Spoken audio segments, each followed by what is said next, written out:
देवियों और देवताओं। सदगुरु कबीर का एक पद और उस पर चर्चा। भाई रे अद्भुत रूप अनूप कथो है, कहो तो को पति आई। जहाँ जहाँ देखो तहाँ तहाँ सोई, सब घट रहा समाई। लक्ष्य बिन सुख दरिद्र बिन दुख, नींद बिना सुख सोए। जस बिन ज्योति रूप बिन आशिक, ऐसो रतन बिहोना रोए। भ्रम बिन गंजन मणि बिन नीरख, रूप बिना बहुरूपा। थित बिन सुरत रहस्य बिन आनंद, ऐसो चरित अनूपा। कहीं कबीर जगत हरि मानिक, देखो चित अनुमानी। परिहरि लाख लोभ कुटुम तज, भजहु न सारंग पानी। भाई रे अद्भुत रूप अनूप कथो है, कहो तो को। ये प्रसंग भाइयों का है। जो भाई कहते तो भाई भाई, पंडित कहते हैं तो पंडित पंडित कहते हैं, अवधू कहते हैं तो अवधू अवधू कहते रहते हैं। भाई रे मानव मात्र को वे भाई कह करके संबोधित करते हैं। अद्भुत रूप अनूप कथो है, कहो तो कुपति आई। हमारे पूर्वजों ने, ऋषियों ने, मुनियों ने, पीरों ने, पैगंबरों ने अध्यासन किया है, बड़ा अद्भुत है। धर्म के जितने संप्रदाय हैं प्रकृति भिन्न चेतन अस्तित्व मानते हैं। चाहे वो भारतीय परंपरा हो, चाहे सामी परंपरा। भौतिकवादी केवल अनात्मवादी होते हैं। बौद्ध और बुद्ध वचन में भी ये बात आती है, अनो नाथो अत्ता ही अत्तनो गति। अत्ता यानी आत्मा, पाली भाषा में। संस्कृत का आत्मा अत्ता हो जाता है। अत्ता ही अत्तनो नाथो, आत्मा ही आत्मा का स्वामी है। अत्ता ही अत्तनो गति, और आत्मा ही आत्मा की गति है। गति नाम पहुंच, प्राप्ति।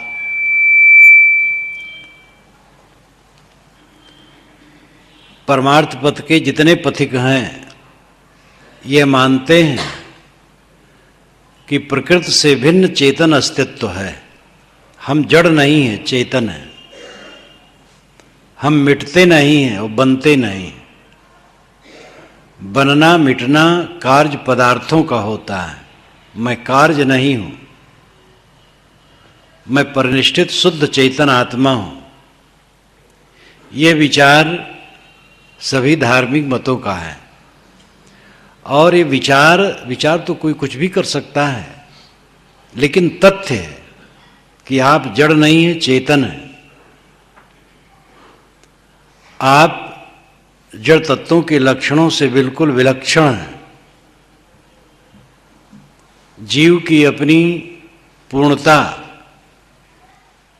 उसे बोध नहीं है, इसलिए वो दुनिया की कामना करके दरिद्र बना है। दरिद्रता आपके स्वरूप में नहीं है। जो पान नहीं खाता है, पान के लिए दरिद्र नहीं है। पान की कोई जरूरत नहीं। पान खाता है और पान न मिले तो परेशान होता है, पान के लिए दरिद्र है। मैं ट्रेन में चल रहा था तो एक सज्जन सामने बैठे थे, बूटेड सूटेड कोई अफसर थे। कई स्टेशनों तक वह बाहर झांकते रहे। फिर वह हमसे कहे कि महाराज एक सिगरेट देंगे। तो मैंने कहा सिगरेट पी करके आपकी तरह मैं भी भीख मांगू? उन्होंने कहा अच्छा क्षमा करें, आप नहीं पीते हैं। तो सिगरेट के लिए वे दरिद्र क्यों थे? सिगरेट की इच्छा रखने से। आप में दरिद्रता नहीं है, आप में पूर्णता है, पूर्ण तृप्ति है, पूर्ण आनंद स्वरूप ही आत्मा है, पूर्ण कृतार्थ स्वरूप है। लेकिन बोध नहीं, समझ नहीं है। हम अनेक गंदी आदतें लगा लगा करके दरिद्र बने भटकते। भागवतकार ने कहा है, दरिद्रो सत संतुष्ट, कृपणो यो जितेन्द्रिय, गुणे सुसक्त धीरीशो, गुण संगो विपर्जय। दरिद्र कौन है? जो असंतुष्ट है। कृपण कौन है? जो जितेंद्री नहीं है। ईश्वर कौन है? जो गुणों पर, विषयों पर विजयी है। और जो विषयों के अधीन है वो गुलाम है। एकदम तर्कपूर्ण बातें हैं, शाश्वत बातें हैं। दरिद्र सिद्ध संतुष्ट। असंतुष्ट व्यक्ति दरिद्र है। धन से कभी संपन्नता नहीं होती है। संपन्नता संतोष से होती है। आप कहेंगे संतोष कर लिया जाए तो विकास ही रुक जाएगा। असंतोष से विकास होता है।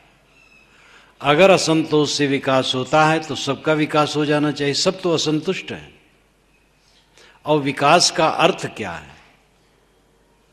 हम मानते हैं मकान बड़ा बन गया तो विकास हो गया, बड़ा पद मिला तो विकास हुआ, पैसा बढ़ा तो विकास हुआ, परिवार बढ़ा तो विकास हुआ, महाराज लोगों का बड़ा मठ हुआ, मंडलेश्वर बन गए, जगत गुरु बन गए तो विकास हुआ। ये सब विकास आत्मा का नहीं है। आत्मा का विकास है पूरी निर्मलता, जहां दुख न हो, पीड़ा न हो, भय न हो, कसक न हो, टीस न हो, प्रतिक्रिया न हो, कुछ अभाव का अनुभव न हो, वो विकास है। बाहर जिसको हम विकास मानते हैं, सर्वथा विकास होता है। विकास के बाद ह्रास निश्चित है।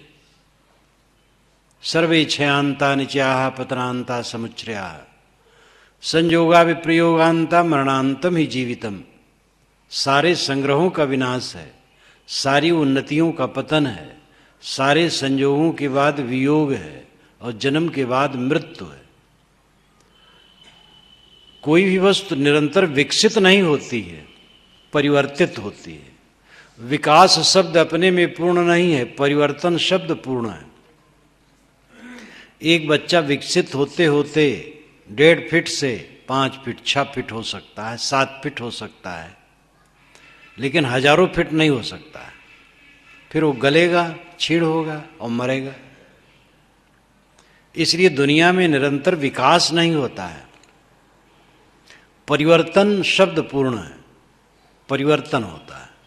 परिवर्तन अक्षण है। इन सारे परिवर्तनों के बीच में आत्मा स्वर्ण स्तंभ की तरह खड़ा है। उसका परिवर्तन नहीं है, आपका परिवर्तन नहीं है। आप अपनी सत्ता और महत्ता को समझें। धर्म वालों ने उसे बहुत गाली दी है, जीव को बहुत गाली दी, आत्मा को बहुत गाली दी। ये छोटा है, तुच्छ है, अल्पज्ञ है, प्रतिबिंब है, आभास है, अंश है, तुच्छ है, अबोध है। ये आत्मघात है इसी धारणा करना। हां, अबोध है, उसे होश नहीं है, न कि मूलतः अबोध है। अगर अबोध है तो अबोध रहेगा, मूलतः अबोध हो तो अबोध रहेगा। कोयला होए न उजरो सौमन साबुन लाए। सौमन साबुन से भी कोयला को उजला नहीं किया जा सकता है, क्योंकि वो स्वरूपतः काला है। अगर आप तुच्छ हैं स्वरूपतः तो उच्च कभी नहीं बन सकते हैं। आप तुच्छ नहीं हैं, महान हैं। अपनी महानता को समझते नहीं हैं। समझ जाएं, वैसी रहनी अपनाएं, आप महान हैं। अगर आप महान नहीं है तो कौन महान है? सारे सिद्धांतों का निरूपक कौन है? दुनिया के समस्त शास्त्रों का रचयिता कौन है? संप्रदाय वालों ने कहा हमारी किताब आकाश से आई है, लेकिन ये बात सच नहीं है। सारी किताबें मनुष्य की रचनाएं हैं। दुनिया में सबसे प्राचीनतम ग्रंथ ऋग्वेद है, फिर अन्य वेद हैं। वेद के हर सूक्त पर ऋषि, देवता और मंत्र का नाम है। किस ऋषि ने इसकी रचना की और किस देवता के लिए? देवता का अर्थ वहां विषय है, किस विषय पर कहा और किस छंद में कहा? गायत्री में, अनुष्टुप में, बृहति में, पंक्ति में, किस छंद में कहा? और प्रथम पुरुष की क्रिया के रूप में कहीं भी वेदों में नहीं ऐसा आता है कि मैं ईश्वर तुम लोगों को ये आज्ञा देता हूं, बल्कि प्रार्थना आई है, तेजो वस तेजो मई धे, सहो वस सहो मई धे, मन्यो रस मन्यो मई धे। आप तेजवान हैं, मुझ में तेज दे। सारे शास्त्रों का रचयिता, सारे ज्ञान विज्ञान का शोधक और सारी कल्पनाओं का कर्ता ये मनुष्य जीव है। जीव को तुच्छ कहना बहुत बड़ा अपराध है, मनुष्य को तुच्छ कहना बहुत बड़ा अपराध है। कबीर साहब ने कहा, अपने गुण को अवगुण कहू, यह अभाग जो तुम न विचरहु। तुम अपने गुण को अवगुण कहते हो, यही दुर्भाग्य है जो अपने पर विचार नहीं करते हो, हीन भावना से ग्रस्त होते हो। उपनिषद के ऋषियों ने ऐसा नहीं कहा, उत्तिष्ठ जागृत प्राप्त विवरान निबोधत, उठो जागो, महापुरुषों की शरण में जाओ और बोध प्राप्त करो। पीछे हीन भावना से ग्रस्त होकर के हमने इस जीव को तुच्छ अल्पज्ञ अंश प्रतिबिंब न मालूम क्या क्या कहा। अंशांशी भाव की जो कल्पना है वो विशिष्टाद्वैत का मत है। ईश्वर अंश जीव अविनाशी, ये गोस्वामी जी की पंक्ति है, गीता में भी है, ममेवांसे जीवलोके जीवभूता सनातना। ये अंशांशी भाव विशिष्टाद्वैत का मत है, द्वैत का नहीं है। अयोध्या में सैकड़ों मठ हैं, मंदिर हैं, और वैष्णवों की विविध शाखा के लोग हैं। वहाँ पर भी जो विशिष्टाद्वैत मत वाले हैं वो इसको मानते हैं, द्वैत मत वाले इसको नहीं मानते हैं। वो ये नहीं मानते कि जीव ईश्वर का अंश है। वे कहते जब अविनाशी है तो अंश कैसे है? तो वैष्णव में भी केवल विशिष्टाद्वैत मत ये मानता है, अन्य मत नहीं मानता है। श्रुति तो कहती है, ना जायते मृते वा विपश्चित, नायम कुतश्चित न बभूव कश्चित। ना जायते मृते वा विपश्चित, विपश्चित कहते हैं पंडित को, लेकिन यहाँ विपश्चित का अर्थ है ज्ञानवान आत्मा। यह आत्मा न जायते न मृते, न जन्मता है न मरता है। नायम कुतश्चित न बभूव कश्चित, कुतश्चित किसी से, कश्चित कोई, न बभूव पैदा नहीं होता है। जब किसी से कोई पैदा नहीं होता है तो अंश-अंशी भाव कैसे हो गए? और अंश-अंशी भाव है तो अविनाशी कैसे? अगर ईश्वर टूट टूट करके जीव बना है, उसी के अंश सब हुए हैं, तो ईश्वर अविनाशी नहीं है। और जीव और टूटेगा। एक चद्दर है, 10 हाथ लंबी चद्दर है, 1 फीट काट दिया गया तो चद्दर अविनाशी नहीं है। और जो 1 फीट काटा गया है उसमें और काटा जा सकता है, तो न जीव अविनाशी होगा न ईश्वर अविनाशी होगा अंशांशी भाव मानने से। दुनिया में एक भी ऐसा उदाहरण नहीं है जो कोई वस्तु ठोस हो, अविनाशी हो और अंश भी हो। जो अविनाशी है वो अंश नहीं, जो अंश है अविनाशी नहीं। अविनाशी जो होता है वो किसी टुकड़ा नहीं, विभाजन नहीं, वो तो स्वयंभू है, नित्य है। तो जीव तुच्छ है, प्राय कहते जीव तुच्छ है, मनुष्य तुच्छ है, तो श्रेष्ठ कौन है? अपनी श्रेष्ठता को समझें, अपनी महत्ता और गरिमा को समझें। भाई रे अद्भुत रूप अनूप कथो है, कहो तो को पति आई। साहब कहते हैं, अय भाई, ऋषियों ने उसका अद्भुत रूप बताया है। अद्भुत वह लगता है जो पहली बार देखा या जाना जाए। हमने दुनिया को जाना, अपने को नहीं जाना। दुनिया को पाने की चेष्टा निरंतर है, अपने को पाने की चेष्टा नहीं है, इसीलिए सारा दुख है। अपने पर जब हम बात करते हैं तो आश्चर्य लगता है, और यह आश्चर्य सदा लगा है। अस्तित्व के नायम अस्तित्व चैके, नचकेता ने यमाचार से कठोपनिषद में कहा है, एयम प्रीति विचिकित्सा मनुष्य। जब जीव शरीर छोड़ करके जाता है तो मनुष्यों के मन में उसके लिए विचिकित्सा रहती है, संदेह रहता है। अस्तित्व के नायम अस्तित्व चैके, एक कहता है कि मर जाने के बाद आत्मा की सत्ता रहती है, दूसरा कहता है कुछ नहीं रहता है। तो पहले भी ऐसी धारणा थी, लेकिन ऐसी धारणा वाले सदैव कम थे, आत्मस्तित्व को मानने वाले सदैव ज्यादा थे। जो संदेह में है वह भ्रम से संदेह में है। जड़ पदार्थों में चेतना नहीं है और जड़ पदार्थों के संयोग से चेतना आना असंभव है। जिसके मूल में जो गुण न हो, कार्य में गुण कैसे आ सकता है? मूले मूला भावाद मूलम मूलम, कारण गुणपूर्वक कार्य गुणों दृष्टा। कारण के गुणपूर्वक कार्य में गुण देखे जाते हैं। शक्कर का शरबत होगा तो मीठा होगा, और नींबू का शरबत होगा तो खट्टा होगा। मिर्चा का शरबत होगा तो तीता होगा। जड़ से जो बनेगा जड़ होगा। 2 वैज्ञानिकों से मेरा संपर्क 2 बार हुआ है, और उनसे जब मैंने पूछा कि oxygen, hydrogen, nitrogen, phosphorus, radium इत्यादि 100 से अधिक तत्वों का निर्धारण जो आप लोगों ने किया है, क्या उनमें किसी में चेतना है? तो उन दोनों ने एक ही उत्तर दिया था। जितने भिन्न देश काल में वे मिले थे, लेकिन दोनों का उत्तर एक था कि उसमें चेतना नहीं है।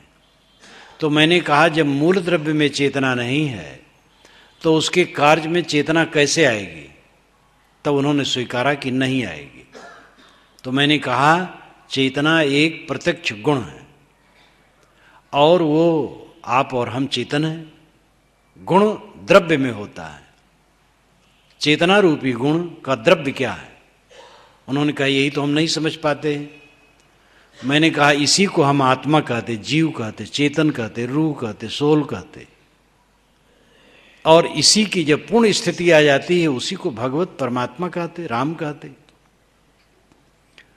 तो अपनी तरफ लौट आना ये अद्भुत बात है। आश्चर्य पश्यत इत्यादि गीता में भी कहा गया है।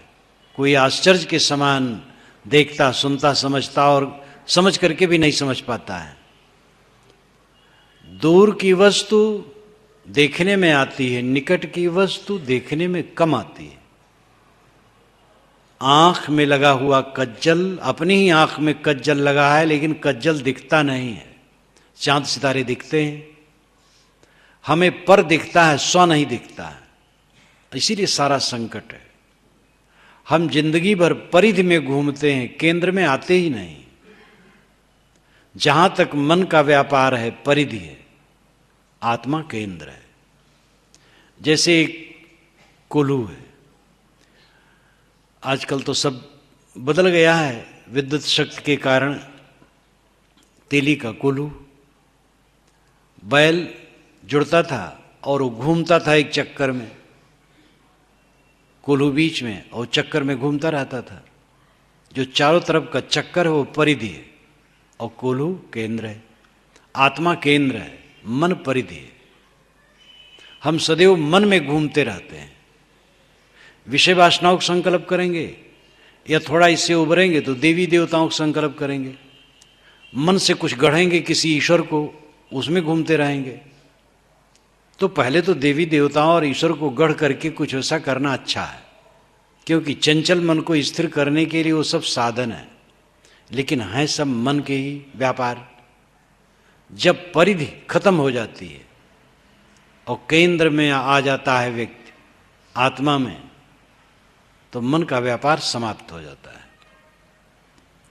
केंद्र में आना, इस केंद्र की बात हमारे ऋषियों मुनियों ने कहा है। वेद जैसा उत्तम शास्त्र इस भूमंडल पर उस जमाने में क्या पीछे भी नहीं बना, और उसमें कर्मकांड अधिक अवश्य है, लेकिन उसका काव्य, उसका लालित्य और उसके और बहुत सारी बातें इतनी मनोहर हैं कि क्या पूछना। आत्मज्ञान की बात उसमें थोड़ी थोड़ी है, कहीं कहीं है, लेकिन धारदार है। श्रुतियों का जो चिंतन है आत्मज्ञान की तरफ, उपनिषदों का चिंतन प्रगाढ़ है। और उपनिषद जैसे ग्रंथ जिस देश में हों उस देश के लोग इतने भटकें, हद है। उपनिषदों का चिंतन मनन ही छूट गया। कर्मकांड पंडितों ने बढ़ाया, खूब बढ़ाया, खूब लिखा कर्मकांड पर, कहानियां लिखी, पुराण लिखे, महाकाव्य लिखे। उपनिषदों का चिंतन बढ़ाया नहीं गया। महावीर स्वामी ने महात्मा बुद्ध ने अपने ढंग से उपनिषदों का स्वरूप दिया। कबीर साहब मध्य युग में, उनका तो सारा वचन ही उपनिषद है। आत्मा की तरफ लौट आना, अपनी तरफ लौट आना, ये परमार्थ का सार है।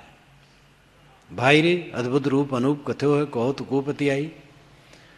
लेकिन साहब कहते जहां जहां देखो तहां तहां सोई सब घट रहा समाई। इतना सरल है, गूढ़ नहीं है।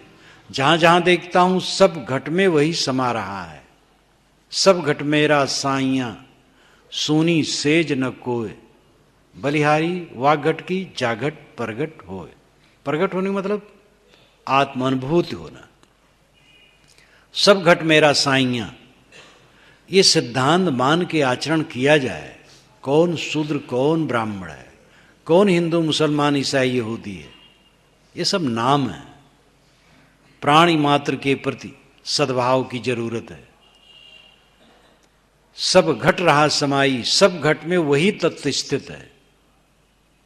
और उसको क्या आप कहोगे, हिंदू की मुसलमान, ब्राह्मण की शूद्र? कल मैंने साहब की पंक्तियां कही थी।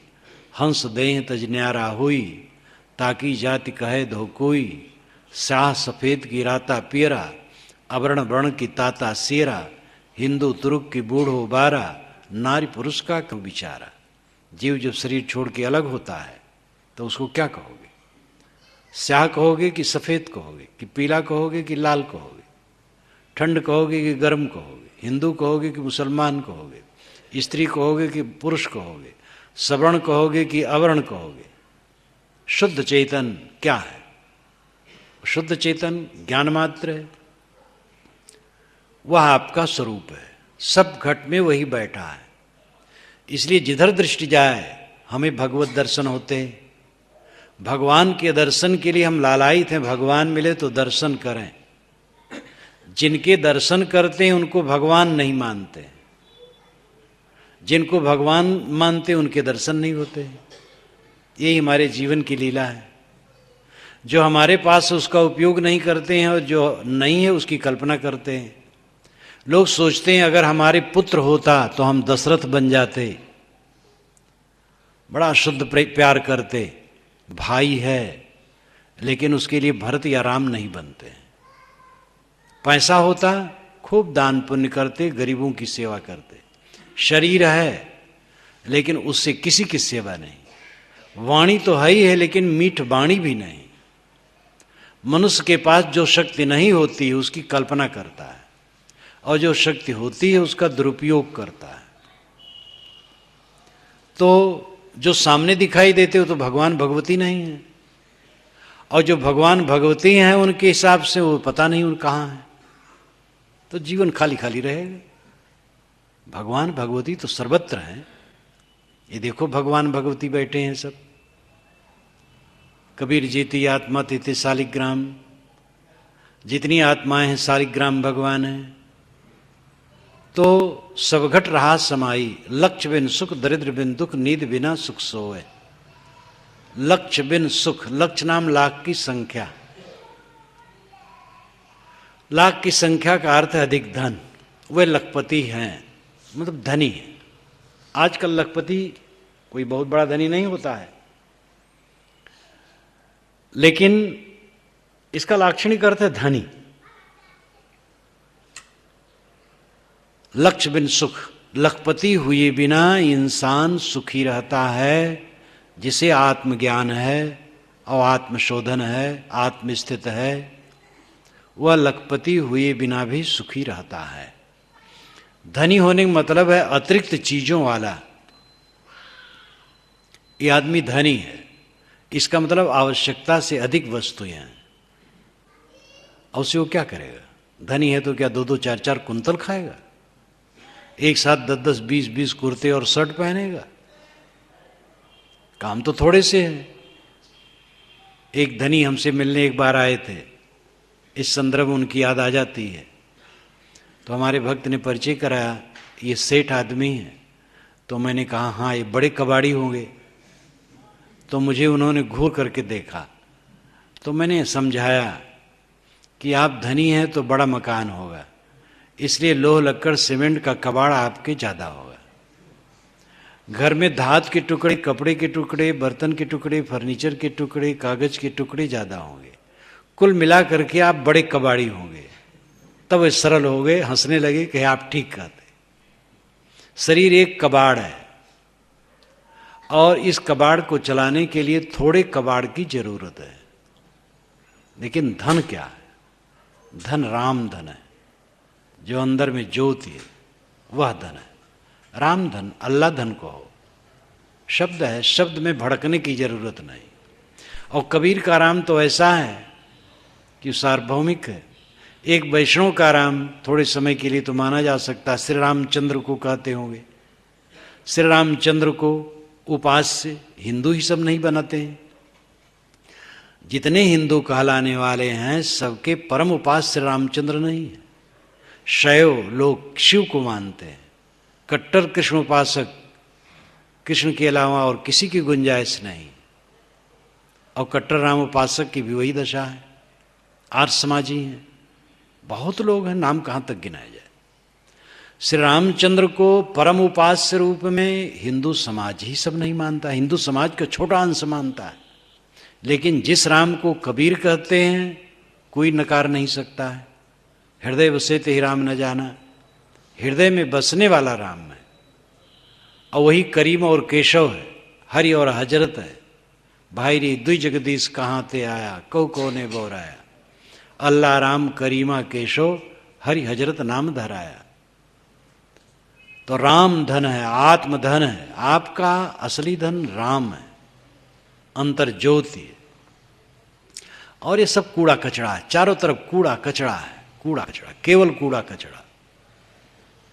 और इस कूड़े कचड़े को हम इतना महत्व दे देते हैं, इसी के लिए हत्या करते हैं, धोखा देते हैं, पता नहीं क्या क्या करते। पद के लिए, धन के लिए, गद्दी महंती के लिए, राजनेता लोग राजगद्दी के लिए, धर्म नेता लोग धर्म गद्दी के लिए क्या क्या अपराध नहीं करते हैं। होशवास इनको नहीं है, बदहवास। असली धन सबके अंदर में विद्यमान अंतर ज्योति। लक्ष्य बिन सुख, लखपति हुए बिना भी वह पुरुष सुखी रहता है जिसे आत्मबोध है और आत्मशोध है और आत्म शांति है। लक्ष्य बिन सुख, और दूसरे तरफ दरिद्र बिन दुख। दरिद्रता के बिना दुख है जिसे आत्मबोध नहीं है। धनी है लेकिन दुखी है, पुत्रवान है लेकिन दुखी है। बड़े बड़े मठाधीश हैं, अपार संपत्ति है, भगवान की महिमा भले ऊपर से कह दें लेकिन अंदर से दुखी है। ऊपर से कह देंगे परमानंद परम तृप्ति की बात, अंदर से दुखी है। क्यों दुखी है? क्योंकि जिस दशा में रहना चाहिए उस दशा में नहीं रहते हैं। इसलिए न तो गृहस्थों का ऐश्वर्य काम करेगा, न विरक्तों का ऐश्वर्य काम करेगा। किसी का ऐश्वर्य काम नहीं करेगा अध्यात्म में। उसमें तो अपने को शोधना और माजना ही काम करेगा। निर्भयता, शांति, तृप्ति, ये पैसे से मिलने वाला है, पूज्यता से मिलने वाला है। दुनिया भर का कोई गुरु हो जाए, इससे मिलने वाला नहीं। ये तो मिलने वाला है आत्मशोधन से ही। दरिद्र बिन दुख, दरिद्रता के बिना इंसान दुखी है।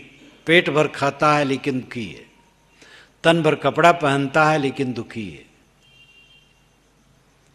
एक सज्जन जिसकी कई फैक्ट्रियां हैं, मकान राजभवन की तरह है। एक बार, कई बार उनके यहाँ भोजन करने का अवसर पड़ा।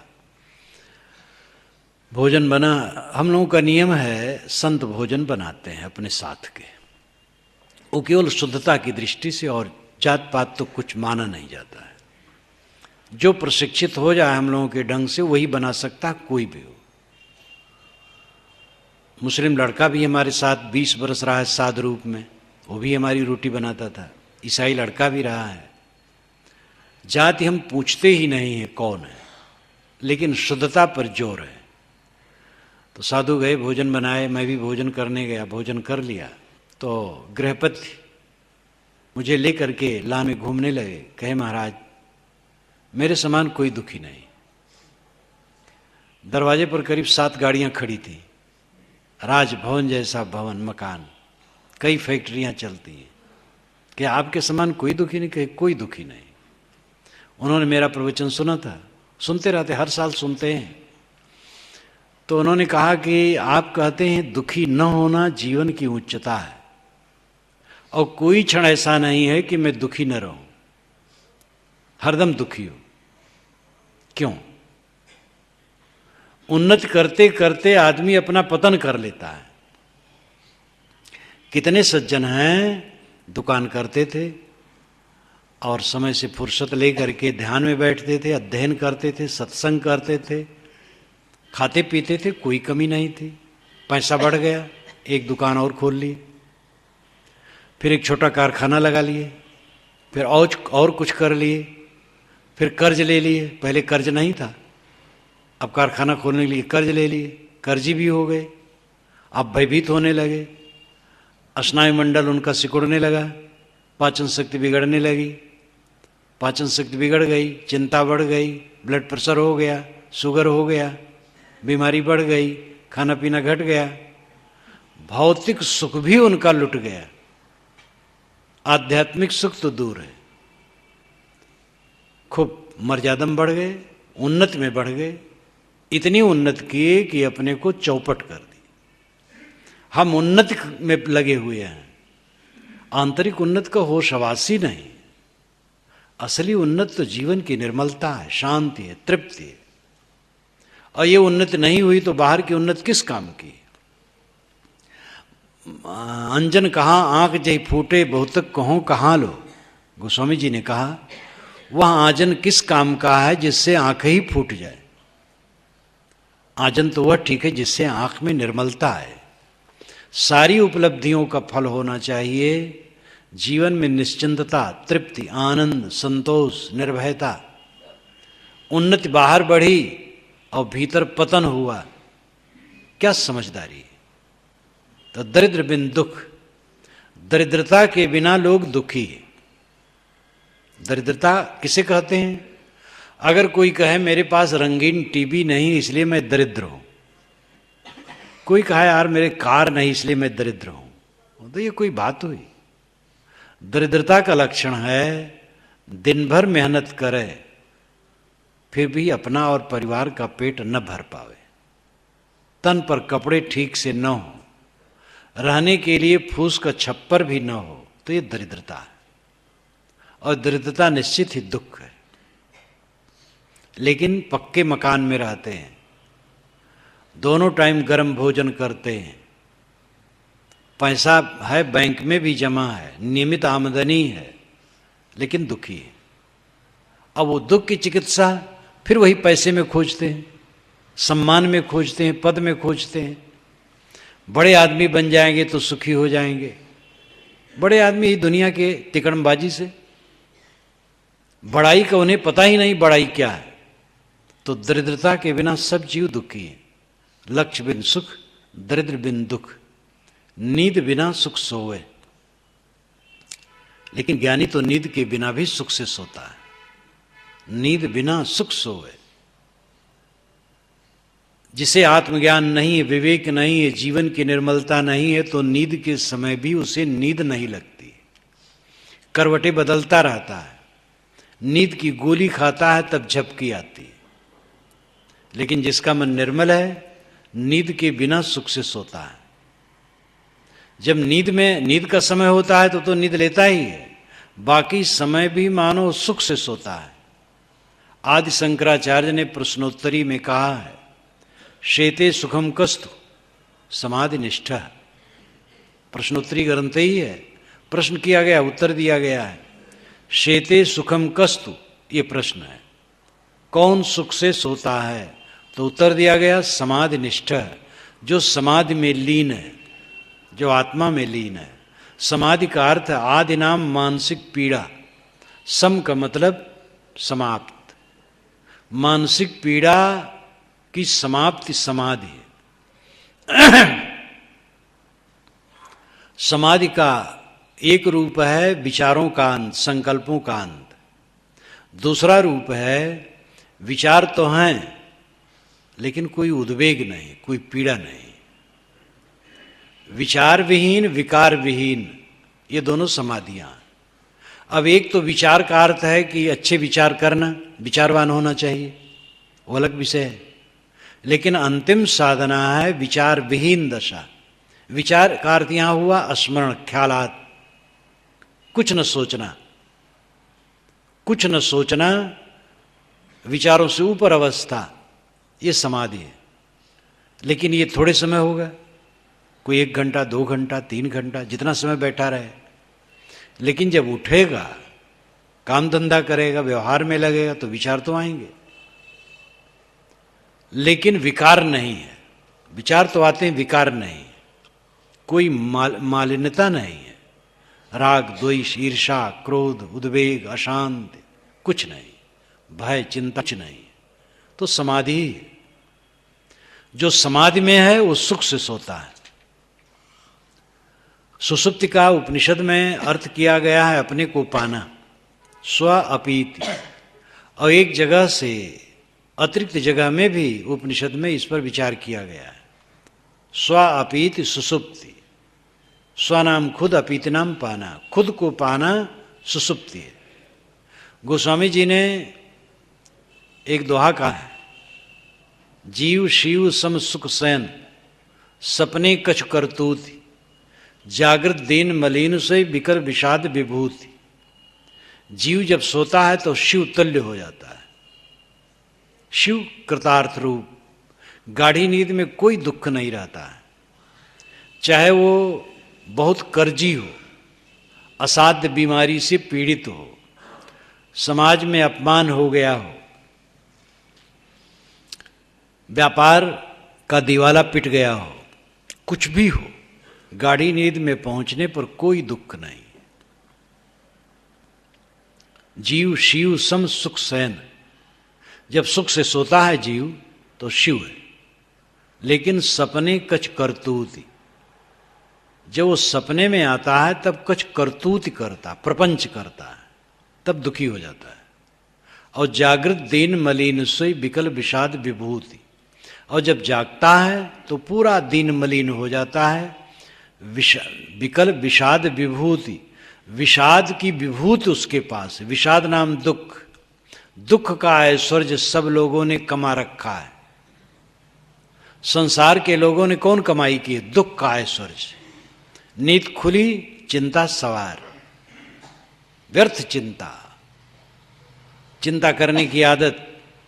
एक सज्जन थे, बहुत चिंता करें, घर में आवे तो पत्नी से कहें देखो लड़की बड़ी हो रही है तो शादी करना पड़ेगा, पैसा कहाँ से आएगा, घर भी पुराना हो रहा है, कभी बनवाना पड़ेगा, पिताजी बूढ़े हैं, किसी दिन शरीर छोड़ देंगे, लोक लाज के अनुसार 10 गात्र इत्यादि करना पड़ेगा।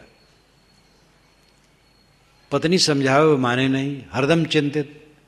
एक दिन जब वो बाहर से आए तो पत्नी ने भी कुछ दूसरा दांव चली, कहीं मैं मर जाऊंगी, मैं नहीं रहूंगी, विपत्ति है मेरे ऊपर। उन्होंने कहा क्या बात है? कहे आप उसकी दवाई नहीं कर सकते हैं। कहे बताओ तो।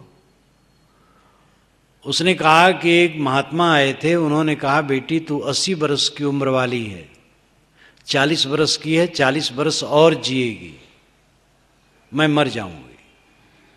अगर 10 बर्तन रोज मांजूं तो 40 वर्षों में इतने लाख बर्तन मांजने पड़ेंगे, 15 कपड़े 40 वर्षों में इतने लाख कपड़े धोने पड़ेंगे, 2 दीपक जलाऊं तो 40 वर्षों में इतने 1000 दीपक जलाने पड़ेंगे, ये हजारों आदमियों का काम मैं नहीं कर पाऊंगी, मर जाऊंगी। पुरुष हंसा, कहा बेवकूफ, 40 वर्षों में तो इसे करना है ना, एक दिन में थोड़े करना है।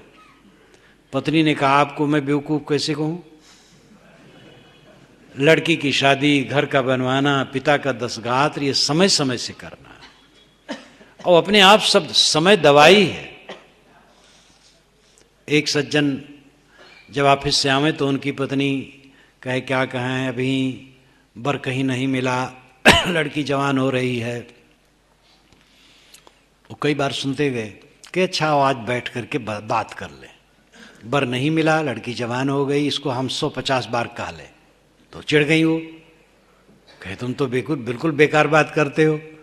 उन्होंने कहा बेकार नहीं करता हूं, खोजा जा रहा है, हो जाएगा, समय आए, समय औषधि है, समय के पहले नहीं होता है, समय आता है, हो जाता है।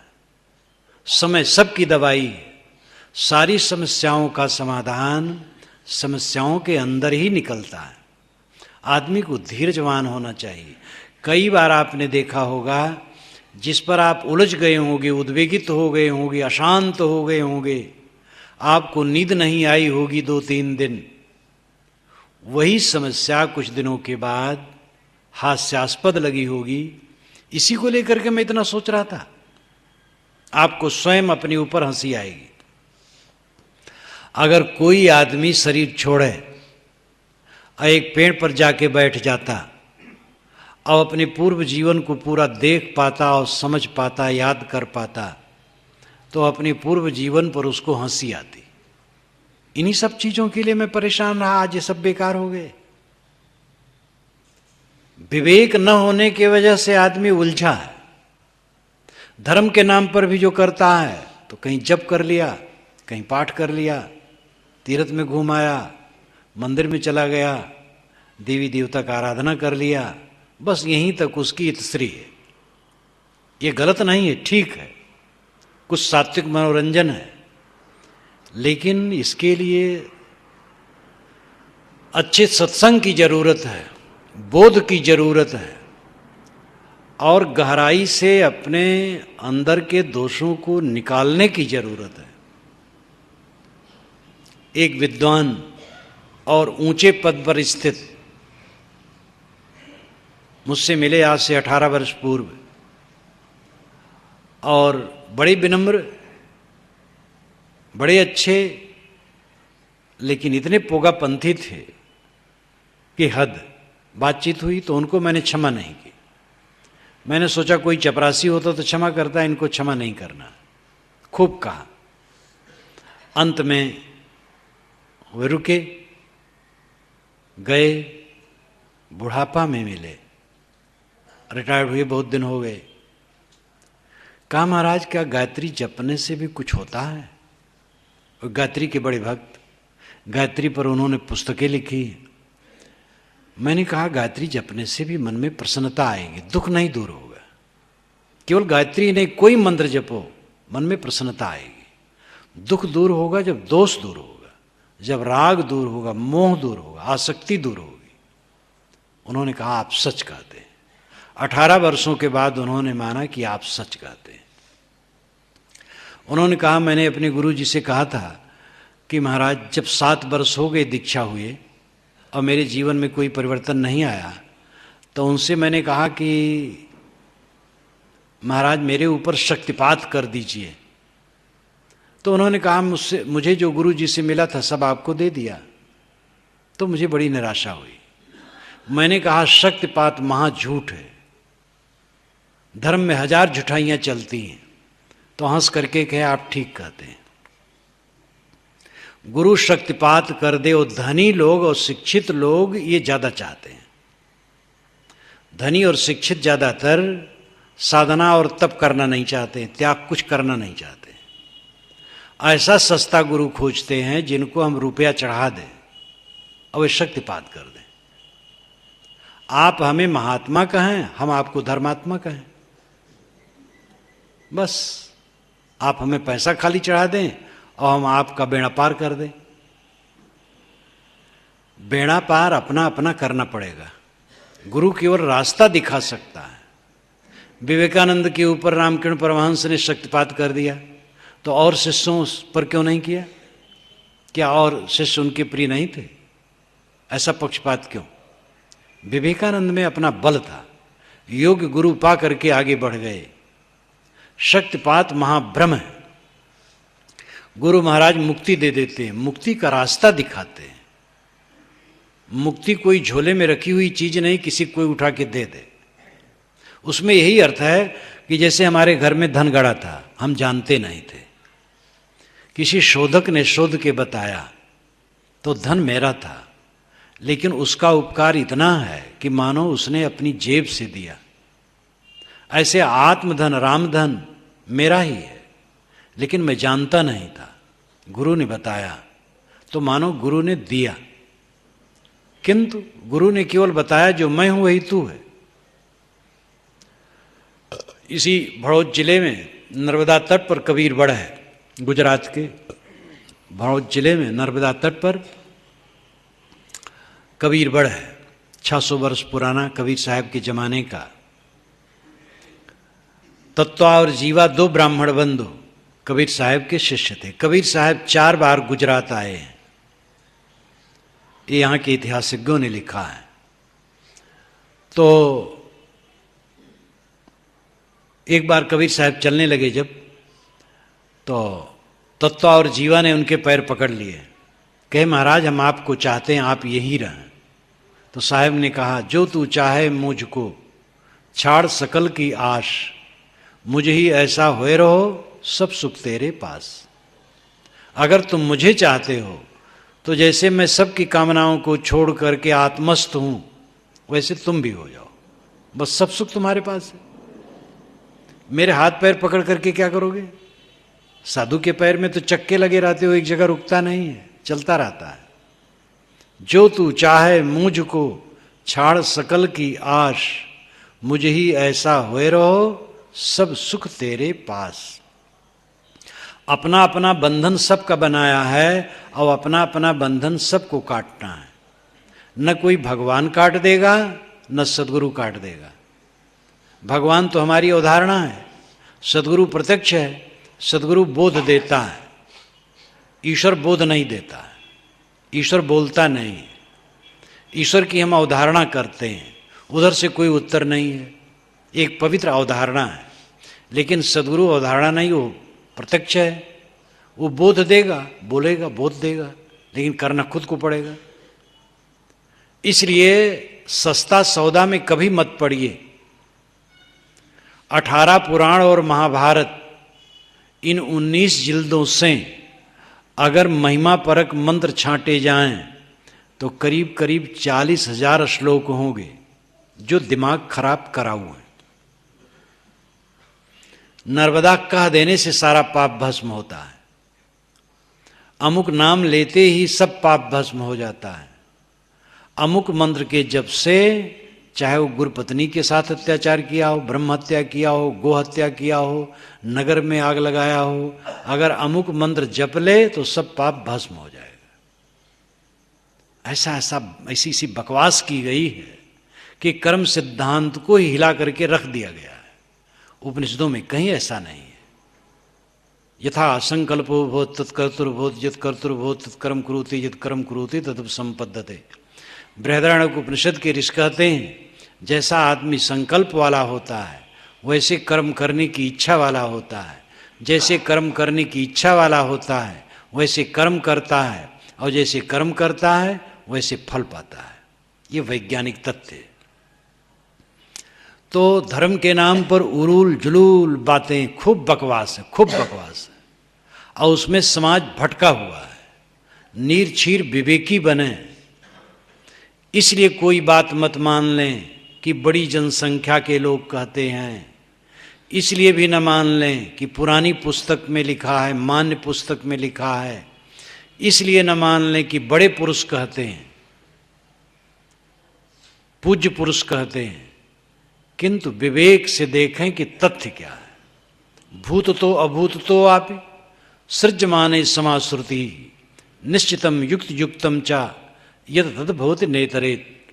ये गौड़पाद जी महाराज शंकराचार्य के दादा गुरु ने कहा। सांकारिका मंडूकारिका उनकी है, उसका एक ये मंत्र है। श्रुतियों ने भूत और अभूत दोनों से सृष्टि बताई है। भूत नाम जड़ तत्व, अभूत नाम ईश्वर की फूंक से, ईश्वर ने चाहा हो गया। लेकिन ऐसा भी है कि जड़ तत्वों से हुआ, कारण कार्य व्यवस्था भी है। तो भूत तो अभूत तो आप सृज्यमाने समाश्रुति, श्रुतियों ने कारण कार्य व्यवस्था के अनुसार प्रकृतिगत सृष्टि क्रम को माना है, अब ऐसा भी माना है ईश्वर ने चाहा और हो गया। लेकिन निश्चितम युक्त युक्तम च यत तद्भवति नेतरेत, जो निश्चित है, युक्त युक्त है, वैसे होता है, अन्यथा नहीं होता है। ये बहुत बड़ी क्रांति का मंत्र है। ये श्रुत पर ही प्रश्न चिन्ह लगा देना है। को ददर्श प्रथमम जायमानम अस्तनवंता यद अनस्था विभर्ति। ये ऋग्वेद के प्रथम मंडल का एक मंत्र है। को ददर्श प्रथमम जायमानम अस्तनवंतम यद अनस्था विभर्ति। अस्तनवंतम का मतलब हड्डी सहित, अनस्था का मतलब हड्डी रहित। प्रकृति हड्डी रहित है और ये पृथ्वी, भूमंडल, चांद, सितारे हड्डी सहित है, पार्थिव है, कठोर है। लेकिन प्रकृति सूक्ष्मतम है। ये प्रकृति जो हड्डी रहित है, अपार्थिव है, वह इन अनेक विश्व ब्रह्मांडों को जो पार्थिव है ले करके चल रही है। उस प्रकृति को ददस प्रथमम जायमानम, किसने देखा उत्पन्न होते? कितनी बढ़िया बात है। मूले मूला भावाद मूलम मूलम, मूल में मूल न होने से मूल अमूल होता है। जड़ चेतन दोनों मूल हैं, उसका कोई मूल नहीं है, वो बेजड़ है, स्वयंभू है। प्रकृतिम पुरुषम चैव विद्यनादि उभावपि, प्रकृति और पुरुष ये दोनों अनादि हैं। को ददर्श प्रथमम जायमानम, इस प्रकृति को उत्पन्न देखा है। प्रकृति अनादि है, नित्य है। तो ऐसी ऐसी धारदार बातें बीच बीच में हैं, उस पर हमें विचार करना चाहिए। भावुकता की भी बातें हैं, इसलिए हमें विवेकी होने की आवश्यकता है। तो मूल बात पर आए, दरिद्र बिन दुख। दरिद्रता के बिना हम दुखी हैं। अज्ञान बस, अविवेक बस, खाते हैं, पहनते हैं, सोते हैं, जागते हैं और हरदम दुखी बने रहते हैं। अब ये अपराध अपना है, इस अपराध को मिटाए बिना कैसे सुखी होंगे? ये अपराध अपना बनाया। अविवेक, अज्ञान, अंधविश्वास, असूझ, अपने अंदर का कूड़ा कचड़ा। दरिद्र बिन दुख, नीत बिना सुख सोए। नीत के बिना ज्ञानी सुख से सोता है। जब विकार मिट गया मन का, मोह मिट गया, आसक्ति मिट गई, तो नींद के बिना सुख से सोता है। स्व अपीति, अपने को पाना सुसुप्ति है, अपने आप में लौट आना सुसुप्ति है। जागृत अवस्था में हम प्रपंच को प्राप्त होते हैं, स्वप्न अवस्था में प्रपंच के प्रतिबिंबों को प्राप्त होते हैं और सुसुप्त में हम अपने को प्राप्त होते हैं। सुसुप्त में मन नहीं रहता है, बीज रूप हो जाता है, वृत्त रूप नहीं रहता है, इसलिए सारा दुख खत्म है। और जो जागृत अवस्था ही में सारा विकार मिटा दिया है, सारा मोह मिटा दिया है, वो परमानंदित है। साधक जो प्रश्न करते हैं कि मन ठहरता नहीं है, उसमें कारण है कि मोह जड़ है सारी मनोव्याधि की।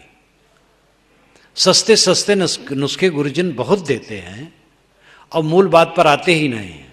समझते हैं लोग नहीं कर पाएंगे तो कह देते ये नाम जपो बेड़ा पार हो जाएगा, त्रिकुटम ध्यान लगाओ बेड़ा पार हो जाएगा, नाद सुनो बस वो ब्रह्म है मिल गए, अब बस बेड़ा पार हो जाएगा। अरे बेड़ा पार हो जाएगा, बेड़ा पार होने का लक्षण क्या है? अगर हम दुखी हैं तो बेड़ा पार कहाँ हुआ है? बेड़ा पार होना है दुखी न होना। और दुखी आदमी तभी नहीं होगा जब दोषी नहीं होगा। दोष अंदर भरे हैं, उनको निकालना होगा। तो सुसुप्ति, गाढ़ी नींद में कोई दुख नहीं। और विवेकवान के लिए जागृत ही मानो सोया है, मोह से सोया है। या निशा सर्वभूतानाम तस्याम जागृत संयमी, जस्याम जागृत भूतान सा निशा पश्यतो मुने, ये गीता कहती है। मुनि जिसमें सोता है दुनियादारी उसमें जागते हैं, दुनियादारी जिसमें सोते मुनि जागता है। दृष्टियां अलग अलग हैं। मोह में, मोह माया से सोना ये ज्ञानी का काम है। मोह माया में जागना यानी मोह माया में लिप्त रहना ये ज्ञानी का काम है। अज्ञानी और ज्ञानी दुनिया में सर्वथा कोई नहीं है। सबके पास ज्ञान है और सबके पास अज्ञान है। बहुत बड़ा इंजीनियर भी साइकिल का पंचर नहीं बना सकता है, इसलिए सब में ज्ञान अज्ञान है। किंतु आध्यात्मिक दृष्टि से ज्ञानी का अर्थ होता है निर्मोही और अज्ञानी का अर्थ होता है मोही। मोह ही अज्ञान है, निर्मोह हो जाना ज्ञान है। ये विवेक पर निर्भर करता है। निर्मोही निठल्ला हो जाएगा, निष्क्रिय हो जाएगा, अव्यवहारिक हो जाएगा, ये कहना गलत है। स्वामी शंकराचार्य ने कहा जगत तीनों काल में नहीं है, वैराग्यवान पुरुष, लेकिन जगत के कल्याण के लिए वे दौड़ते रहे जीवन भर। और उस सन्यासी ने भारत के 4 कोनों पर 4 मठ स्थापित किया, इतना दूर द्वारका भी आकर के स्थापित किया। कबीर साहब बारंबार वैराग की बात तो उनकी सर्वाधिक है, कबीर वाणी वैराग से भरी हुई है, लेकिन वे कहते हैं मैं रोऊं या जगत को, मोको रोए न कोय, मोको रोए सो जना जो शब्द विवेकी होए। मैं जगत के लिए रोता हूं, लेकिन जगत के लोग मेरे लिए नहीं रोते, मेरी बातों पर ध्यान नहीं देते हैं। हाँ, मेरे बातों पर वो ध्यान देता है जो शब्दों का विवेकी है। मैं रोऊं या जगत को, जगत के लिए रोते हैं। मोही आदमी पत्नी के लिए, पद के लिए, पुत्र के लिए रोता है, और निर्मोही आदमी जगत के लिए रोता, पूरे जगत के लिए रोता है। आदमी निर्मोही हो जाएगा तो निकम्मा हो जाएगा, ये भ्रम धारणा है। आदमी निर्मोही होता है तो सही काम करता है, मोही होता है तो गलत काम करता है। दशरथ ने मोह किया श्री राम का कि इनको गद्दी मिलनी चाहिए, तो गलत काम किया। भरत को बुलाए बिना गद्दी देना चाहा और असफल हुए। आप कह सकते हैं वो बड़े पुत्र थे तो मोही क्या है, तो कर्तव्य था, लेकिन कर्तव्य भरत को तो बुलाना चाहिए, लेकिन अपनी प्रतिज्ञा से भी तो विचलित हुए।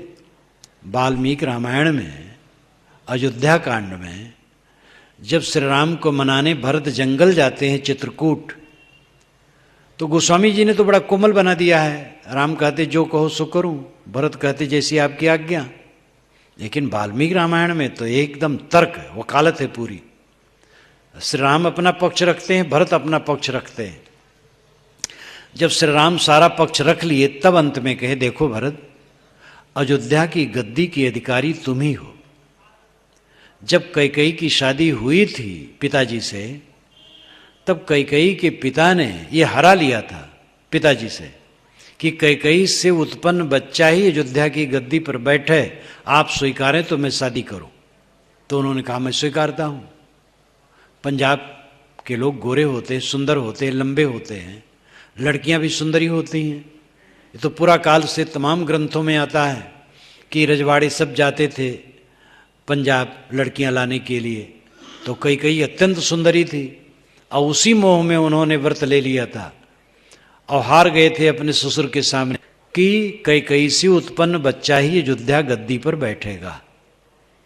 ये श्री राम ने बताया है अयोध्या कांड में चित्रकूट में भरत को।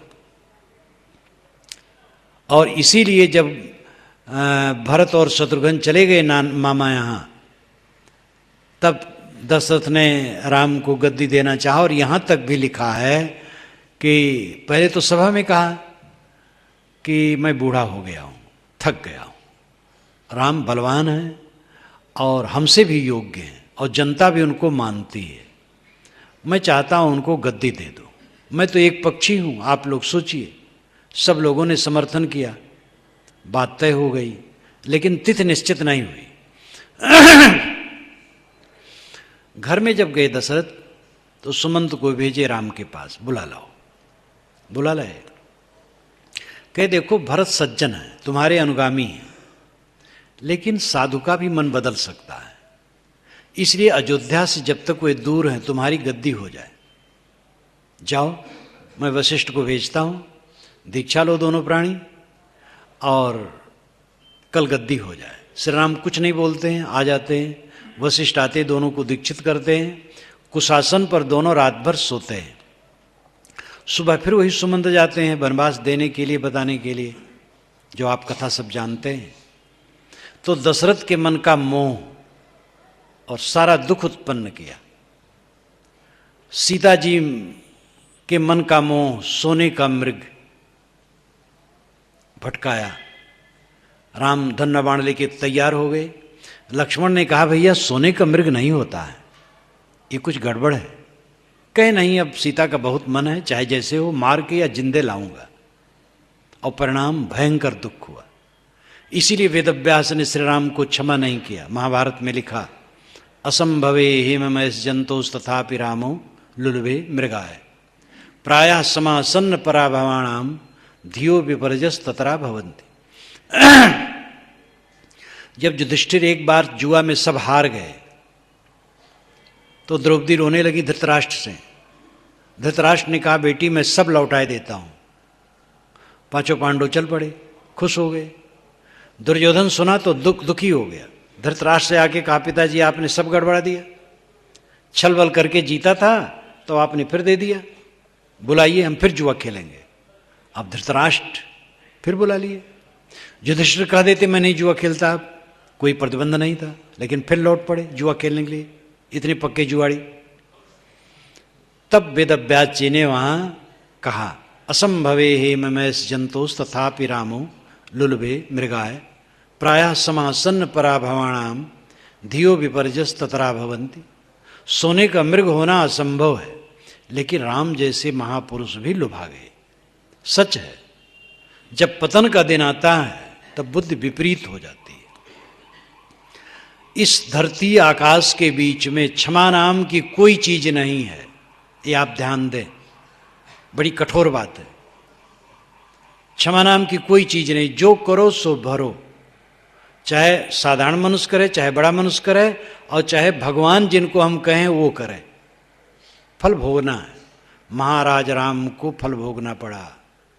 महाराज राम का नाम लो दुख कटेगा, लेकिन महाराज राम अपनी पत्नी, अपनी मां, अपने पिता का दुख नहीं दूर कर पाए।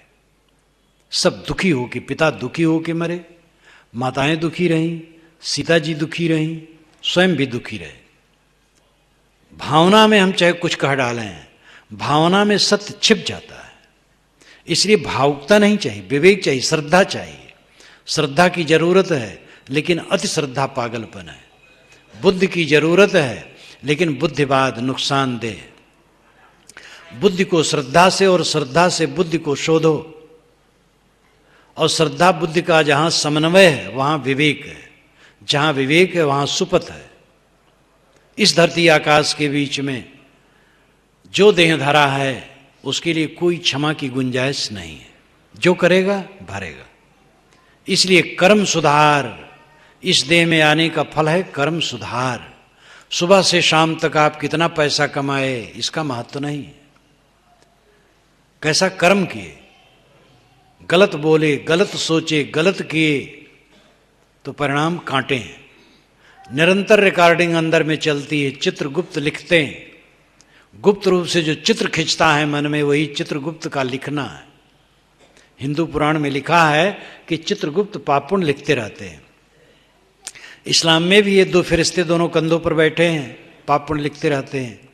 बातों को समझाने के लिए सभी संप्रदायों में रूपक गया है। चित्रगुप्त, गुप्त रूप से मन में चित्र का खींचना। सुभान मियाँ की कहानी याद करें।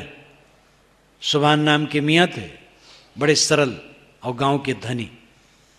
गांव के बाहर वह गए थे टट्टी करने, बेर पेड़ के नीचे टट्टी कर रहे थे। बेर पके पके गिरे थे, लालच रोक न सके, खाते गए बेर और टट्टी करते गए।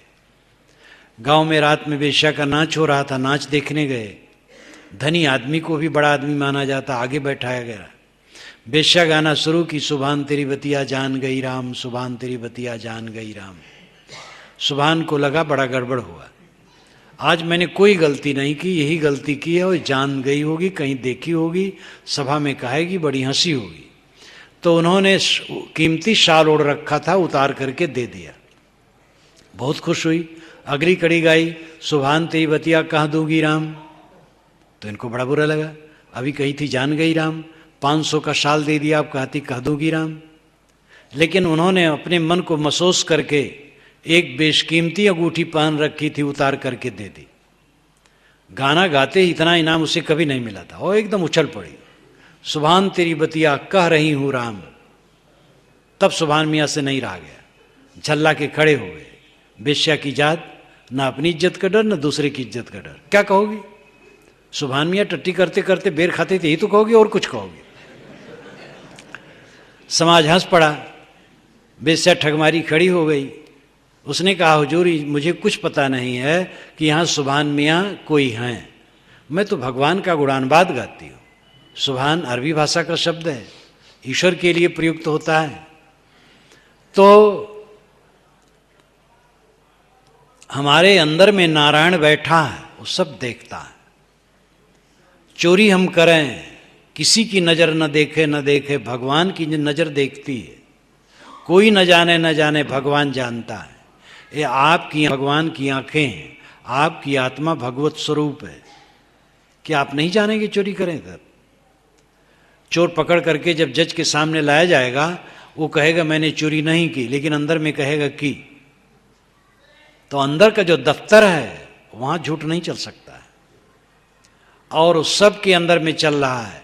लेखा जोखा कोई आकाश में भगवान बैठ करके दफ्तर नहीं खोले है, वो तो रूपक है।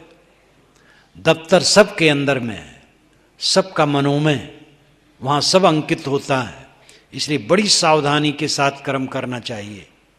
जैसे हम कर्म करते हैं, बोलते हैं, सोचते हैं, उन्हीं की कुंडली बनती है। हमारे संस्कार गंदे और अच्छे बनते हैं, वैसे दुख और सुख की अनुभूति होती है। नींद बिना सुख सोवे, जस बिन ज्योति रूप बिना आशिक, ऐसो रतन बिहुना रोवे। ज्ञानी पुरुष जस के बिना ज्योतित होता है, नाम कीर्त उसे नहीं चाहिए, वो अंदर से ज्योतित है। जस बिन ज्योति रूप बिन आशिक, और रूप के बिना आशिक है। रूप में जो आशिक हो वो भोला है। रूप क्षणिक है, जवानी कितने दिन की है। चाहे नर हो या नारी, उनके देह के सौंदर्य का जो स्वरूप होता है वो कुल 8-10 बरस का होता है। किसी किसी का तो 4-5 बरस का होता है। एक लड़के को मैंने देखा 18 बरस की उसकी उम्र में चमकता था। जब 22 बरस की उम्र में देखा तो बड़ी दया लगी। चाहे उसका प्रारब्धिक प्रकोप हो, चाहे उसका दुरुपयोग हो। तो कुछ लोग तो 2-4 बरस में ढीले ढाले हो जाते हैं। संयम से रहें तो भी 10 बरस की जवानी कुल है। 18 से 28 तक बस, 30 भये तब खीस भये। तो ये रूप सौंदर्य में जो मोह है वो भोला है।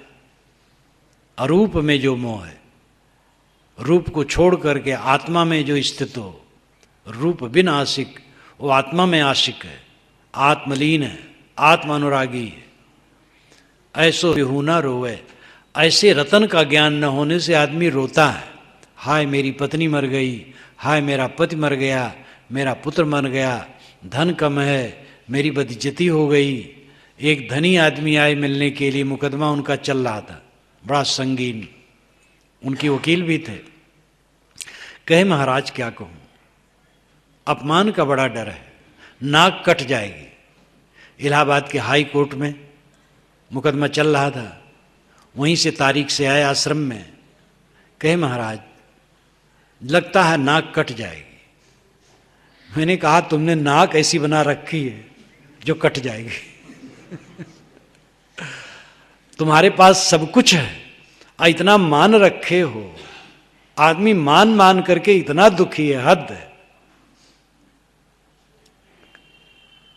मान मान बंधन तर आवा, निज कर्तव्य आप बधावा। जो नलनी सोना गयो कीट कुस्यारी मांझ, वैसे गति या जीव की भई दिवस ते सांझ। मान मान करके हम बंधन बनाते। सुगा नलिका यंत्र में लाल मिर्ची के लोभ में फंस जाता है। नलिका नाम की एक चरखी होती है, लाल मिर्ची ऊपर लगा दी जाती है। सुगा उसको खाने के लिए आता है, पावदान पर पैर रखता है, चरखी घूम जाती है, वो समझता मैं पकड़ लिया गया, लाल मिर्ची के लोभ से फंस गया। कीट कुस्यारी मांझ, रेशम का कीड़ा अपने अंग से निकाले रेशम की कुंडली में फंस जाता है। और अंत में सुखा दिया जाता है कोशा, और गर्म पानी में डाल दिया जाता है, सब मर जाते हैं। ऐसे गति या जीव की भई दिवस ते सांझ। ऐसी ही गति हमारी है। हम जो अपने सुख के लिए बनाते वही दुख देता है। जो हम मान मान करके रचना करते वही हमारे लिए पीड़ा करता है। विवेक से नहीं जीते हैं, करना तो पड़ेगा। मनुष्यों का संबंध होगा, माता पिता पत्नी भाई बच्चे के रूप में, गुरु भाई के रूप में, संत के रूप में, समाज के रूप में, परिवार के रूप में मनुष्यों का संपर्क होगा। लेन देन करना पड़ेगा, करना पड़ेगा, खाना पड़ेगा, जीना पड़ेगा, काम सब करना पड़ेगा। लेकिन विवेक और अविवेक में बड़ा फर्क है। हम अविवेक बस सब कुछ परम सत्य मान बैठते हैं, जो एक स्वप्न है, जो एक धोखा है, जो अचानक छूट जाने वाला है, उसको हम एकदम कायम माटे माने बैठे हैं। यही भ्रम है, यही दुख है। जस बिन जूत रूप विनाशी कैसो रतन भी होना रोए। आत्मज्ञान रूपी रत्न के बिना सब लोग रो रहे हैं, पीड़ित हो रहे हैं। जस बिन ज्योत रूप विनाशी कैसो रतन भी होना रोए। भ्रम बिन गंजन मड़ बिन निरख रूप बिना बहुरूपा। भ्रम के बिना एक गंजन है, तिरस्कार है। आत्म अस्तित्व में कोई भ्रम नहीं है। मैं हूं कि नहीं, इसमें कोई संदेह है? मैं न हूं तो हां और नहीं कौन कहे? मैं तो हूं ही। लेकिन आत्म अस्तित्व निर्विवाद होते हुए अधिक से अधिक तिरस्कार मनुष्य अपनी आत्मा का करता है। आपके होने में कोई संदेह नहीं है। मैं खाता हूं, मैं आता हूं, मैं जाता हूं, मैं काम करूंगा, नहीं करूंगा। मैं के केंद्र में आप जीवन भर काम करते हैं और मैं का तिरस्कार करते हैं, आत्मा का तिरस्कार करते हैं। गोस्वामी जी ने मानस में कहा है, जो न तरई भवसागर नर समाज अस पाए, सो कृतनंदक मंद मति आत्म हन गति जाए। वो आत्महत्यारा है जो ऐसा उत्तम मानव चोला को पा करके अपना कल्याण नहीं करता है। तो भ्रम विन गंजन, आत्मस्तित्व के विषय में कोई भ्रम नहीं होना चाहिए, लेकिन उसी का अधिक तिरस्कार किया जाता है। भ्रम बिन गंजन मणि बिन नीरख, ये कोई बाहरी मणि नहीं है, लेकिन इसी की निरख परख करनी है। बाहर से लौटो अपनी तरफ। परांच खान वितरणत स्वयंभू तस्मात् परांग पश्यतिनांतरात्मन। प्रकृति ने हमारी इंद्रियों को बाहर खोल के निकाला है, इसलिए हम बाहर देखते हैं, अंतरात्मा को नहीं। कश्चित धीरा प्रतिज्ञात्मान ऐक्षत। कोई विवेकवान पुरुष प्रत्यक आत्मन ऐक्षत, भीतर अपनी अंतरात्मा को समझता है। आवृत चक्षु अमृतत्व इच्छन, इंद्रियों को समेटकर अमरता कल्याण की इच्छा लेकर कोई विवेकवान पुरुष अपनी आत्मा की तरफ लौटता है। हम भागे जा रहे हैं बाहर, अपने को खोए खोए हैं, और अपने को खो करके कभी सुखी नहीं हो सकते हैं। भ्रम बिन गंजन मणि बिन नीरख रूप बिना बहुरूपा। रूप के बिना बहुरूप वाला है, ये आत्मा का रूप नहीं है। लेकिन तो रूप नहीं तो क्या अद्रव्य है? वायु का कहाँ रूप है? लेकिन बड़े बड़े वृक्षों को उखाड़ करके फेंक देता है। ये आत्मा का रूप नहीं है, लेकिन सारा ज्ञान विज्ञान यही हलचल मचा रखा है। रूप बिना बहुरूपा, ये रूप की ना भी बहुरूप वाला है। स्त्री रूप, पुरुष रूप, काला रूप, गोरा रूप, अनेक रूपों में यही तो समाया है। रूप बिना बहुरूपा। ब्रह्म बिन गंजन मणि बिन नीरख रूप बिना बहुरूपा। स्थित बिन सुरत रहस बिन आनंद ऐसो चरित अनूपा। स्थित बिन सुरत, विवेकवान पुरुष आलंबन के बिना अपनी सुरत को स्थिर कर देते हैं। स्थित नाम आलंबन, आधार। ध्यान का प्रथम रूप है किसी सहारा में मन को एकाग्र करने का अभ्यास करना।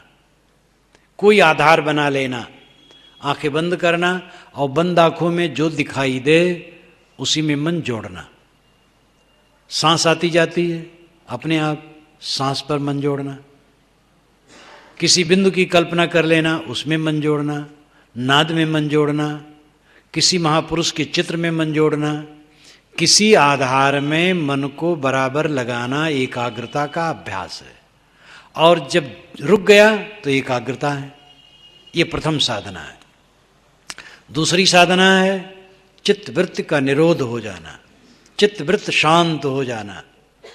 वो निरुद्ध अवस्था है, वो पूर्ण अवस्था है। चित्त निरुद्ध हो गया, चित्त शांत हो गया। तब लोग पूछते हैं उसके बाद फिर क्या होगा? मैं कहता हूँ उसके बाद फिर वही मन चलाओ, मन का रूप गढ़ो। चित्तवृत्ति शांत हो गए, बस खत्म है। और क्या होगा? वृत्तियां शांत हो गई, आत्मा अपने आप में स्थित हो गया। अब उसके बाद आप रसगुल्ला खाना चाहते हैं। मुक्ति में भी लोग रसगुल्ला खाना चाहते हैं। इसीलिए पुराणों में मुक्ति की कल्पना बड़ी सुंदर सुंदर की गई है। कारण है हम विषयासक्त हैं, विषयों के कीड़े हैं। तो हम हर जगह कुछ गढ़ना चाहते हैं, लेकिन कल्याण अवस्था गढ़ने से रहित है, वो अतीत अवस्था है। प्रसंख्याने अब कुशीदस्य सर्वथा विवेख्यातर ब्रह्मेक समाधि, ये पतंजलि महाराज ने कहा है। प्रसंख्यान में भी अब कुशीदस्य, विवेक के ऐश्वर्य में भी जब निर्लोभ हो जाता है इंसान साधक, तब सर्वथा विवेक उत्पन्न होता है। जो शील, क्षमा, दया, करुणा, प्रेम, मन की एकाग्रता, प्रसन्नता, आनंद है, इसका भी लोभ नहीं रहता है, इसका भी अहंकार नहीं रहता है, क्योंकि ये देह जनित है। शुद्ध चेतन में ये सब भी नहीं है।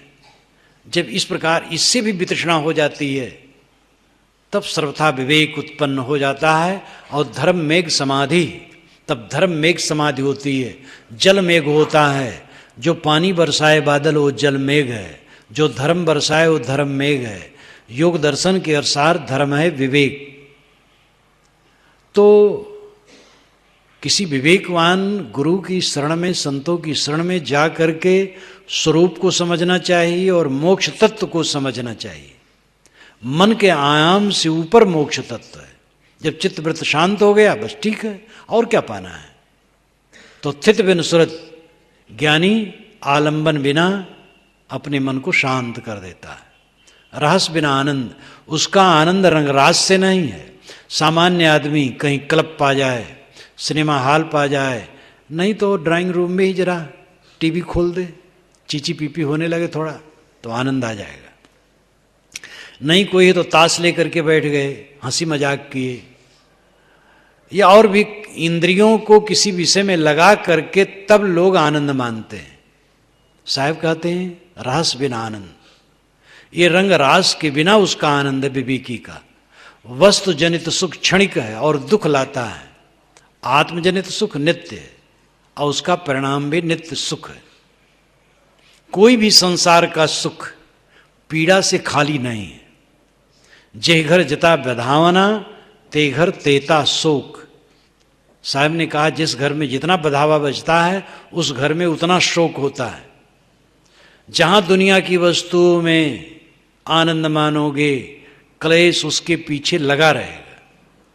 आत्मानंद में पहुंच जाने पर क्लेश है ही नहीं है, क्योंकि वहां पर सापेक्ष सुख नहीं है, निरपेक्ष सुख है। रहस्य बिन आनंद ऐसो चरित अनूपा, ज्ञानी का ऐसा विलक्षण चरित्र है। कहें कबीर जगत हरिमानी के देखो चित अनुमानी। साहब कहते हैं साधक हरि ही माणिक्य है और उसको चित्त से विचार करके समझो। हरि ही, ब्रह्म ही, परमात्मा ही, राम ही माणिक्य, उसको समझो। और परिहरि लाख लोभ कुटुंब तज भजन सारंग पानी। लाख का लोभ और मोह का कुटुंब छोड़ करके सारंग पाणी का भजन करो ना।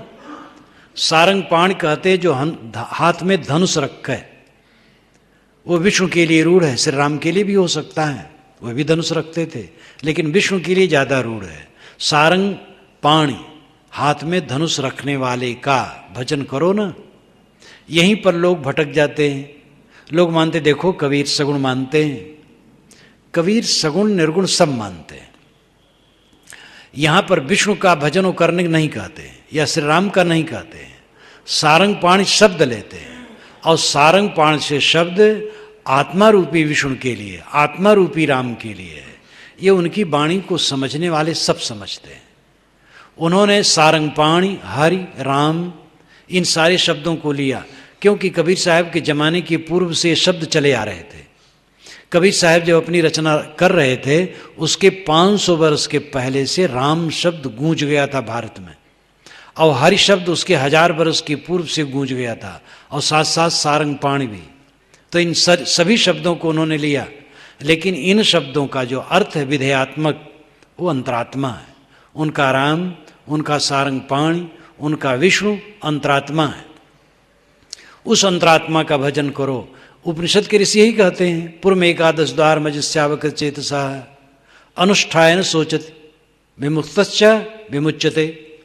एकादश द्वार का नगर ये मानव शरीर, और इसमें एक अजन्मा सरल शुद्ध चेतन निवास करता है। अनुष्ठान सोचित, जो उस आत्मज्ञान का अनुष्ठान कर लेता है, आत्मबोध प्राप्त कर लेता है, आत्मशोधन कर लेता, आत्मसंतुष्ट हो जाता है, न सोचित, वो चिंता से मुक्त हो जाता है। विमुक्तश्च विमुच्यते, वह जीवन भर मुक्त रहता है और शरीर छूट जाने पर सदा के लिए मुक्त हो जाता है। तो श्रुत वचन, विवेक वचन स्थूल के लिए नहीं है।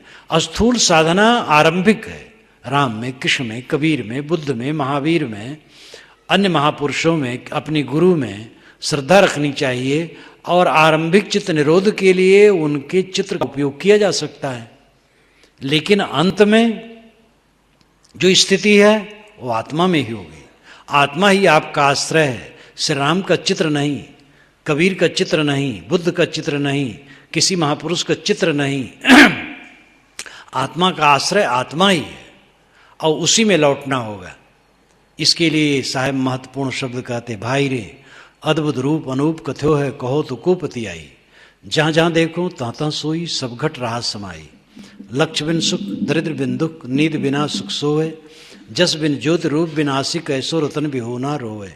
ब्रह्म बिन गंजन, मणि बिन नीरख, रूप बिना बहुरूपा। स्थित बिन सुरत, रहस बिन आनंद, ऐसो चिरत अनूपा।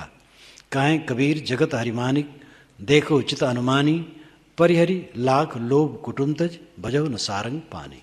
बोलिए सद्गुरु देव की जय।